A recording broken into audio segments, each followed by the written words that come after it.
And when we come back to our 8W1218, which is back from the junction block there from 17. So this is where we were. So we come back here and you can see that it joins all these legs as well. And you follow them down, you've got your cargo lamp, which was in the back that was giving us trouble. And then you have your switched halo lamp there, and you have your courtesy lamps here. So this pretty much shows that all of these are connected in some way from, I think, what is a back feed from that sense, which had all those lights stay on. Now, I'm just thinking outside the box here, and I'm thinking that when we look at this plug with the C383, and these are all sensing, you could have any one of those that might be causing your interior lights to stay on. And that's anything listed here. Your back lift gate, your park brake, right rear, left front, courtesy lamp lift gate, right front, this one, which we've identified, left rear, seat belt. Possibly any one of those could cause your interior lights to stay on. And we checked the switches, we grounded them out, we got nowhere with that. I unplugged, and I checked it both plugged in and unplugged, and that didn't work either. I'm just trying to think it through, but also I think another thing to consider is the grounds, right? So each one of these plugs has a different ground. So 383 has a black and orange ground, and this one here, C240, has a black and orange ground. I think they share a common ground, but this one over here, the C241, that has a black ground. And if we go back, right there is our solid black ground wire. That was for these cylinder lock indicators. And if we take a look, we have a solid black on the seatbelt switch right here. And we also have, there's this will just go to ground. So that solid black is the ground for the C240. And I think that's what's completing that loop. Just want to show you guys a couple little things here back when it comes to the auto locks, and again back with the alarm system. So you know, with your fob here, so I'm going to show you here. So we're going to unlock the vehicle. You hit twice to unlock all the buttons, all the doors, and then we're going to hit the lock button here to show you that it's all working.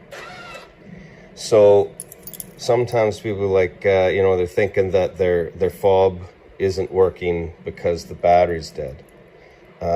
Not the case. So what I'm trying to demonstrate here is that I just showed you that we can unlock and lock all the doors with the fob right now.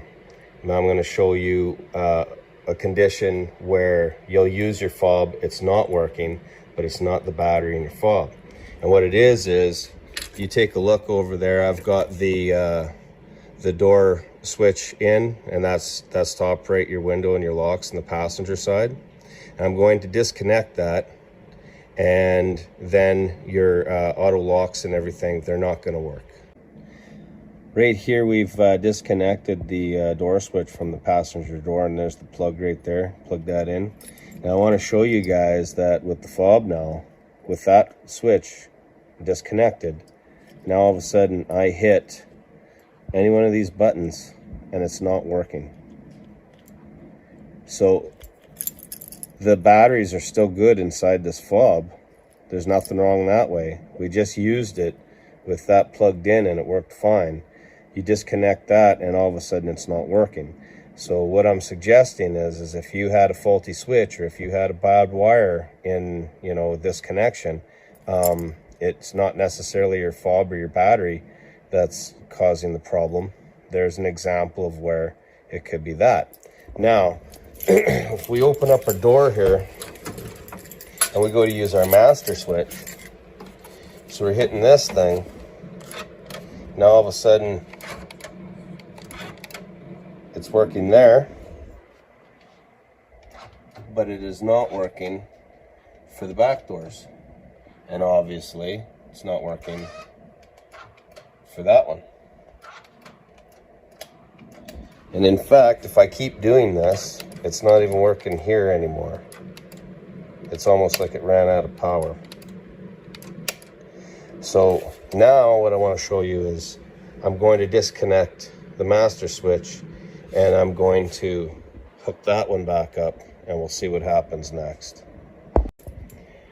Now we've hooked up the passenger side switch over here, and we've disconnected the one on the driver's side. It's laying on the floor over there.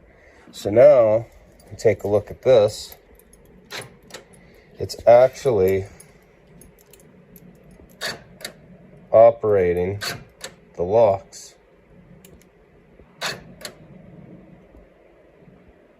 And if we take a look at this switch here now,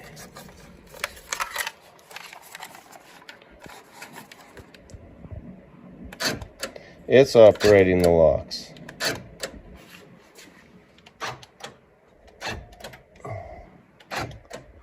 And it's operating the lock for the back there, but it doesn't look like it's operating the lock for the front.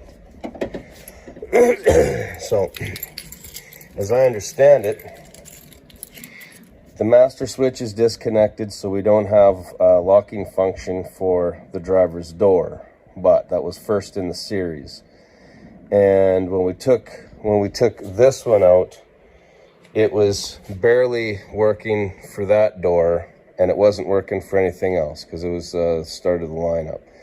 Ironically enough, now we take that one off, this switch works, and it could very well even work for both the back doors, this one and this one, but I can only see this one operating from where I'm standing.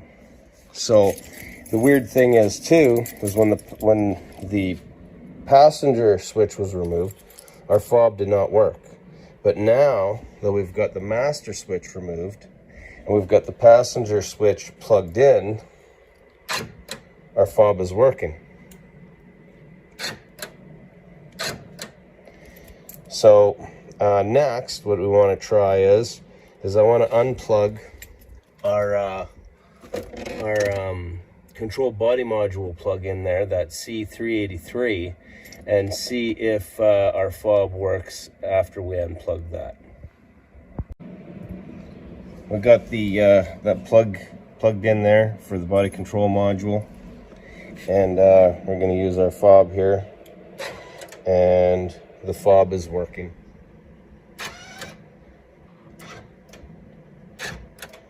So now what I want to do is, and obviously too, when we locked our door, so we've got that door locked. We're going to open this up with the key to prove that the alarm is not going to go off. So open that, and we don't have, the alarm is not going off, which is good. That's what we had before.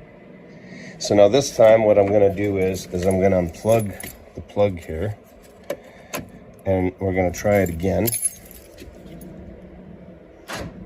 So we still have, the fob is still working to open and close the doors. So we'll lock that up. And the door is locked.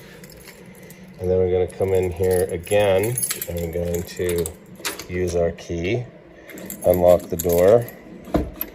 Again, the alarm doesn't come off. I think that this plug here is basically just sensing everything. It's sensing the door ajar, it's sensing the seatbelt, liftgate, e-brake, all that kind of stuff. So I think we proved that if we just simply unplug this, everything, like the fob was still working, functioning to open and close all the doors and everything.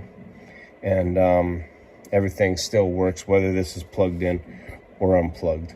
And also too, the reason that our alarm isn't going off is because we've removed all of our door cylinder indicators on all the doors. And and that was the original bypass from years ago, and it's still working.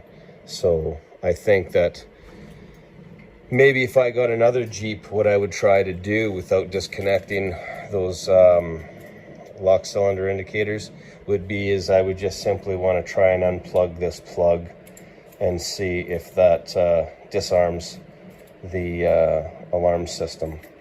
That would be interesting to find out if it works or not. That would be a really simple, easy fix. Just to unplug that and tie it up underneath the dash there. And then you don't have anything sensing. But also too, as we look, we still have, that's locked. So unlocked is with this courtesy lamp on, and that'll time out. That'll just stay on for a little period of time, and then it'll time out and shut itself off. Now, if you want to shut it off sooner than that, you'd hit the lock button, and then that shuts it off. And then you hit unlock, and then you would sit and you would wait. And I don't know, it takes something like 10 seconds, 20 seconds or something like that. And then it'll shut off your interior lights. So I think somehow before, one of the reasons that the interior lights were staying on could have been a sensing issue where it was sensing that the vehicle was unlocked, and it gives you this where the lights are on. See, it goes out. It gives you the lights are on for a period of time, but the difference was instead of them shutting off after a period of time, they just stayed on. And we traced that back, and it had something to do with that that indicator, because we proved that with the draw on the battery.